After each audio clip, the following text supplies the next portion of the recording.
यह कहानी आपको यह समझाएगी कि किस तरह से अपनी गलत आदतों से छुटकारा पाया जा सकता है और अपनी जीवन शक्ति को पुनः प्राप्त किया जा सकता है। इसमें हम बात करेंगे 3 अद्भुत आयुर्वेदिक औषधियों की, जो न केवल आपके शरीर को स्वस्थ बनाएंगी बल्कि आपके जीवन को भी सकारात्मक दिशा में ले जाएंगी। दोस्तों, अगर हम अपने शरीर से वीर्य का नाश कर देते हैं तो हमारे शरीर की ऊर्जा, ओजस और जीवन शक्ति सब कुछ चला जाता है। अत्यधिक हस्त मैथुन से हमारे शरीर में कमजोरी आ जाती है, किसी काम में मन नहीं लगता और कई प्रकार के नकारात्मक विचार आने लगते हैं। इसके कारण हम विभिन्न बीमारियों से घिर जाते हैं। लेकिन दोस्तों, आज मैं आपको इस वीडियो में यह बताने वाला हूं कि आप वीर्य नाश की भरपाई कैसे कर सकते हैं। इस वीडियो में मैं आपको ऐसी 3 औषधियों के बारे में बताऊंगा जिनका 1 महीने तक इस्तेमाल करने से आपके शरीर में वीर्य नाश की भरपाई तेजी से होगी। इससे न केवल आप 90% बीमारियों से मुक्त हो जाएंगे बल्कि अधिक उम्र में भी कम उम्र के नजर आएंगे। साथ ही मैं आपको यह भी बताऊंगा कि इन औषधियों का उपयोग किस प्रकार से करना है। दोस्तों, ये औषधियां आपको अपने आसपास ही मिल जाएंगी। तो चलिए शुरू करते हैं। एक समय की बात है, हिमालय की तलहटी में एक महान गुरु रहते थे।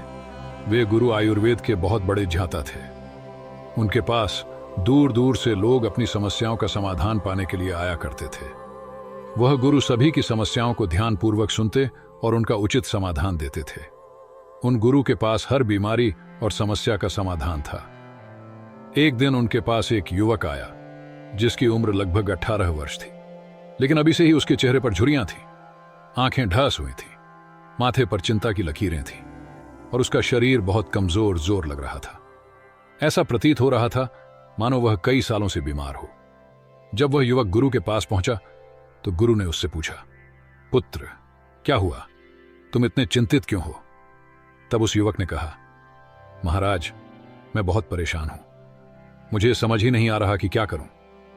युवक की यह बात सुनकर गुरु ने कहा, पुत्र, तुम अपनी समस्या खुलकर बताओ, मैं अवश्य तुम्हारी समस्या का समाधान करूंगा।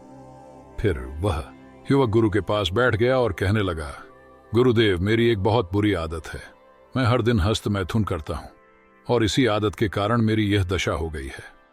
मैंने कई बार इसे छोड़ने का प्रयास किया लेकिन छोड़ नहीं पाया। इसे छोड़ने के लिए मैंने बहुत सी दवाइयां खाई और कई तरह का इलाज करवाया, जिसमें मेरा बहुत सारा धन भी खर्च हुआ, लेकिन इसके बावजूद मुझे कोई लाभ नहीं हुआ। अब मेरी ऐसी स्थिति हो गई है कि मेरे पास पैसे भी नहीं बचे हैं। युवक की बात सुनकर गुरु ने उसकी समस्या समझ ली और बोले, पुत्र, तुमने अपने शरीर की उस शक्ति का नाश किया है जिसका निर्माण होने में वर्षों लगते हैं। लेकिन चिंता मत करो, आज मैं तुम्हें इसे छोड़ने का एक सरल उपाय बताता हूं। इसके साथ ही मैं तुम्हें 3 आयुर्वेदिक औषधियों के बारे में भी बताऊंगा। यदि तुम इनका 1 महीने तक नियमित रूप से सेवन करोगे तो तुम्हारे शरीर की जीवनी शक्ति लौट आएगी और वीर्य का निर्माण तेजी से होगा। फिर गुरु उस युवक से कहते हैं, बेटा, ये औषधियां तुम्हें आसानी से मिल जाएंगी क्योंकि इनका निर्माण हमारी मां प्रकृति ने किया है, इसलिए तुम्हें कहीं जाने की आवश्यकता नहीं है। गुरु की यह बात सुनकर युवक के चेहरे पर मुस्कान आ गई और वह गुरु से कहने लगा, गुरुवर, कृपया मुझे इसके बारे में विस्तार से बताइए। तब गुरु ने कहा, पुत्र, पहले यह समझो कि वीर्य का नाश करने से क्या होता है। आयुर्वेद में वीर्य नाश का अर्थ है शरीर का नाश। संभोग करने या हस्त मैथुन करने के बाद जो पदार्थ निकलता है उसे वीर्य कहते हैं। हमें वीर्य को बचाना क्यों चाहिए? क्योंकि जब भी शरीर से वीर्य निकलता है तो सिर्फ शुक्राणु या अंडाणु ही नहीं बल्कि शरीर की सबसे अधिक शक्तिशाली ऊर्जा भी निकल जाती है। यह ऊर्जा केवल आपके निचले अंगों में नहीं होती बल्कि शरीर की हर नस और हर नाड़ी में जीवन शक्ति के रूप में मौजूद रहती है। गुरु ने आगे समझाया, पुत्र, हमारे पास आंखें तो हैं, लेकिन अगर आंखों की रोशनी चली जाए तो क्या वे आंखें हमारे काम की हैं? क्या हम उन आंखों से संसार को देख सकते हैं? इसी तरह हमारे पास कान है, लेकिन अगर उनमें सुनने की शक्ति ना रहे तो क्या वे कान हमारे काम के हैं? नहीं ना। यही स्थिति इस जीवनी शक्ति का है जिसे तुमने हस्त मैथुन करके अपने शरीर से बाहर निकाल दिया है। इसी शक्ति से हमारे शरीर के प्रत्येक कोशिका को ताकत मिलती है। इसी से हमारी स्मरण शक्ति बढ़ती है, हमारे दिमाग में अच्छे विचार आते हैं और हमारी रचनात्मक क्षमता का विकास होता है। फिर गुरु ने उस युवक से कहा, पुत्र, आयुर्वेद में 3 महत्वपूर्ण चरण होते हैं, योग, निद्रा और आहार। यह तीनों चरण जिस नींव पर खड़े हैं उसे ब्रह्मचर्य कहा जाता है। सभी लोग भवन को देखते हैं लेकिन भवन की नींव को नहीं देखते, जबकि भवन उसी नींव पर टिका होता है। अगर नींव कमजोर होगी तो भवन कुछ ही सालों में गिर जाएगा, और अगर नींव मजबूत होगी तो वह सालों साल खड़ा रहेगा। इसी प्रकार अगर जीवन में ब्रह्मचर्य नहीं है तो स्वास्थ्य का भवन आज नहीं तो कल गिर ही जाएगा। पुत्र, कुछ महीने इस जीवनी शक्ति को बचा कर रखो, फिर देखना कैसे तुम्हारे चेहरे पर तेज आएगा और तुम अपनी उम्र से कम दिखाई देने लग। आयुर्वेद में बताया गया है कि जैसे किसी लकड़ी के घर को जला दिया जाए तो वह राख में बदल जाता है, उसका अस्तित्व खत्म हो जाता है। गुरु ने कहा, पुत्र, वीर्य नाश करने वाले व्यक्ति का चेहरा भी वैसे ही हो जाता है जैसे जल चुकी लकड़ी की राख उसके अंदर का तेज और ऊंज चला जाता है, जिससे वह कम उम्र में ही वृद्ध दिखने लगता है। फिर गुरु ने समझाया, पुत्र, पूरे दिन भाग दौड़ करने के बाद भी आप उतना नहीं थकते जितना एक बार वीर्य नाश करने के बाद थक जाते हैं। ऐसा लगता है जैसे पूरे शरीर की ऊर्जा बाहर निकल गई हो। महीनों तक पौष्टिक आहार खाने के बाद हमारे शरीर में वीर्य का निर्माण होता है और आप उसे हर दिन नष्ट कर रहे हैं। हमारे शरीर में वीर्य की कोई थैली नहीं होती जैसे पित्त की थैली होती है। इसीलिए जब वीर्य शरीर से बाहर निकलता है तो शरीर की हर नस और नाड़ी में तनाव उत्पन्न होता है और यह हमारे शरीर को धीरे धीरे खोखला कर देता है। गुरु ने कहा, पुत्र, हस्त मैथुन से कमर दर्द, सिर दर्द, सोचने समझने की क्षमता में कमी, याददाश्त में कमी और तनाव जैसे कई समस्याएं उत्पन्न होती हैं। इसके कारण शरीर में कई बीमारियां भी जन्म लेती हैं। फिर गुरु ने युवक को समझाते हुए कहा, पुत्र, यदि तुम इस ऊर्जा को बचाकर रखते हो तो शरीर में ऐसा जोश और स्फूर्ति रहती है कि उसे शब्दों में बताना मुश्किल है। इससे चेहरे पर तेज आता है, हर काम को दुगनी ऊर्जा के साथ कर सकते हो और स्मरण शक्ति भी अच्छी रहती है। आयुर्वेद में बताया गया है कि वीर्य का प्रयोग केवल संतान उत्पत्ति के लिए ही होना चाहिए। हालांकि वैवाहिक जीवन में यह पूरी तरह संभव नहीं है, इसलिए 15 से 20 दिनों में एक बार संभोग करना उचित है। इससे आपको ब्रह्मचर्य के लाभ मिलेंगे। लेकिन अगर तुम इस शक्ति का बार बार प्रयोग करोगे तो इसके नकारात्मक प्रभाव देखने को मिलेंगे। गुरु ने आगे कहा, यदि आप रोजाना या 2-3 दिन में हस्त मैथुन या संभोग करते हैं तो इससे आपके स्वास्थ्य पर हानिकारक प्रभाव पड़ते हैं। देखो पुत्र, आप चाहे कितना ही हस्त मैथुन कर लो, लेकिन इससे कभी तृप्ति नहीं होगी। यह एक ऐसी आदत है जिसे जितना करेंगे उतना ही और करने का मन करेगा। यह एक आग है जिसमें जितना घी डालोगे वह उतनी ही भड़कती जाएगी। लेकिन अगर इस आग में घी डालना बंद कर दो तो थोड़ी देर में यह आग शांत हो जाएगी। गुरु ने समझाया, हस्त मैथुन छोड़ने के बाद कुछ दिन तो अंदर बेचैनी रहेगी, परंतु यदि तुम खुद को रोक लोगे तो यह धीरे धीरे समाप्त हो जाएगी। प्रारंभ में मन को दृढ़ करना होगा, लेकिन बाद में यह तुम्हारे लिए आसान हो जाएगा।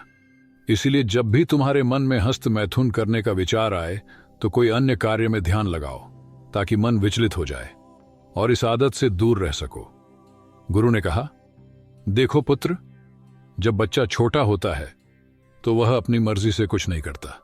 उसके पिता उसे जो कहते हैं वही वह करता है, क्योंकि पिता को पता होता है कि कौन सी चीज उसके लिए सही है और कौन सी गलत। ठीक इसी तरह आपका मन भी एक बच्चे की तरह होता है जो जिद करता है, लेकिन उसकी डोर आपके हाथ में होती है। अब आप उसकी जिद पूरी करेंगे या नहीं, यह आप पर निर्भर है। अगर आप उसकी जिद को अनसुना कर देंगे तो कुछ समय बाद वह जिद करना छोड़ देगा। इसीलिए आपको अपने मन की हर बात नहीं सुननी चाहिए, बल्कि मन को अपनी बात सुनानी चाहिए।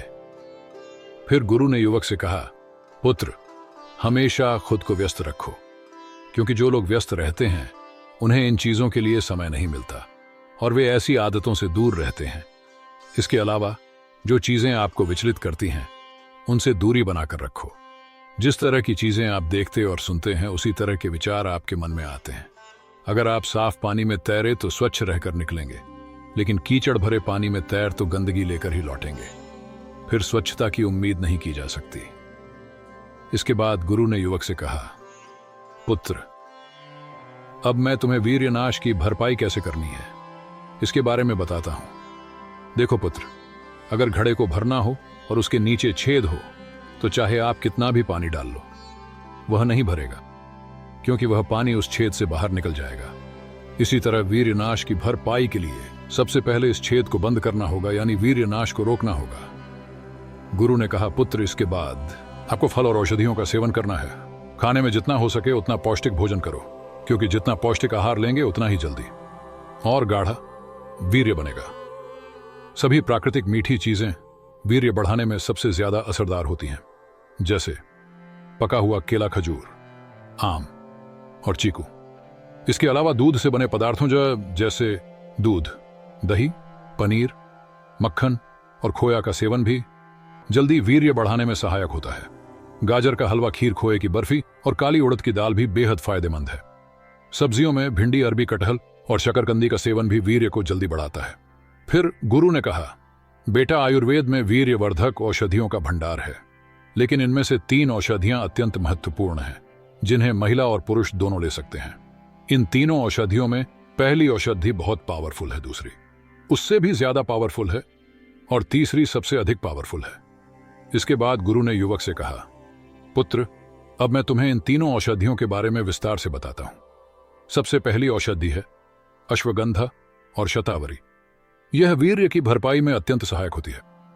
अश्वगंधा एक प्रभावशाली आयुर्वेदिक औषधि है, जिसका उपयोग ढेरों बीमारियों को दूर कर और स्वास्थ्य को बेहतर बनाने के लिए किया जाता है। Anti accident, anti inflammatory, anti stress और एंटी बैक्टीरियल गुण होते हैं, जो शरीर को कई तरह से लाभ पहुंचाते हैं।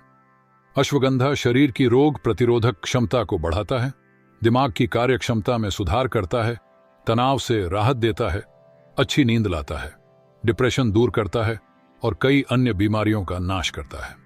गुरु ने आगे कहा, पुत्र, अश्वगंधा आपके स्पर्म काउंट को भी बढ़ाता है। फिर गुरु ने युवक को शतावरी के बारे में बताया।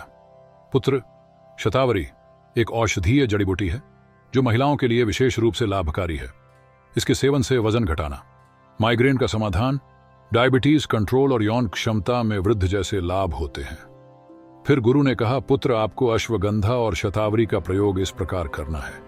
इन दोनों का पाउडर बना लें और रोज एक छोटी चम्मच पानी में मिलाकर पी। गुरु उस युवक से कहते हैं, पुत्र, दूसरी औषधि है शिलाजीत। आयुर्वेद में कहा गया है कि माचिस की तीली पर जितना मसाला होता है, बस उतनी सी मात्रा में शिलाजीत लेनी चाहिए।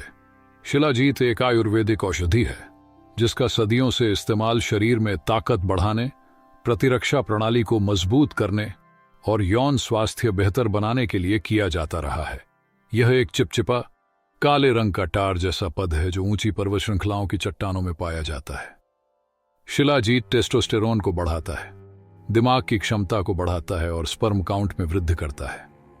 फिर गुरु कहते हैं, पुत्र, तीसरी औषधि में अश्वगंधा, शतावरी, सफेद मूसली और कोच के बीज शामिल हैं। इन चारों का मिश्रण तैयार करना है। इन सभी को बराबर मात्रा में लेना है, जैसे 50 ग्राम अश्वगंधा, 50 ग्राम शतावरी, 50-50 ग्राम सफेद मूसली और 50 ग्राम कोच के बीज। फिर इसमें 200 ग्राम धागे वाली मिश्री का पाउडर मिलाकर अच्छी तरह से मिक्स कर लेना है। इस मिश्रण का 1 चम्मच रोजाना सोने से आधे घंटे या 1 घंटे पहले हल्के गुनगुने दूध के साथ लेना है। यदि आप दूध का सेवन नहीं करते हैं तो इसे पानी के साथ भी ले सकते हैं। गुरु युवक को समझाते हैं, पुत्र, इन तीनों चीजों को एक साथ कभी नहीं लेना। जैसे 1 महीने अश्वगंधा और शतावरी लो, फिर अगले महीने में शिलाजीत का सेवन करो और उसके अगले महीने में अश्वगंधा, शतावरी, सफेद मूसली और कोच के बीज का मिश्रण लो। अंत में गुरु कहते हैं, पुत्र, अगर तुम इन बातों का ध्यान रखोगे और नियमित रूप से इन औषधियों का प्रयोग करोगे तो 3 महीनों के भीतर तुम्हारी सभी समस्याएं समाप्त हो जाएंगी। तुम्हारा चेहरा चमकने लगेगा और तुम्हारा शरीर रोगों से मुक्त हो जाएगा। गुरु की बातें सुनकर युवक ने उन्हें धन्य दिया और अपने घर लौट गया। इसके बाद गुरु भी वापस अपने ध्यान में मग्न हो गए। तो दोस्तों, उम्मीद करता हूं आपको इस कहानी से जरूर बहुत कुछ सीखने को मिला होगा। यह कहानी आपको कैसी लगी हमें कमेंट बॉक्स में कमेंट करके जरूर बताएं और इस वीडियो को लाइक भी जरूर करें और साथ ही इस वीडियो को अपने दोस्तों के साथ जरूर शेयर करें ताकि उन्हें भी इस कहानी से कुछ सीखने को मिल सके।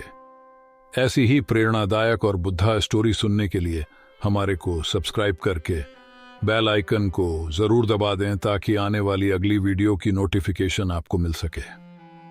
इस वीडियो में बस इतना ही, मिलते हैं अगली वीडियो में। जब तक के लिए अपना ख्याल रखिएगा। धन्यवाद।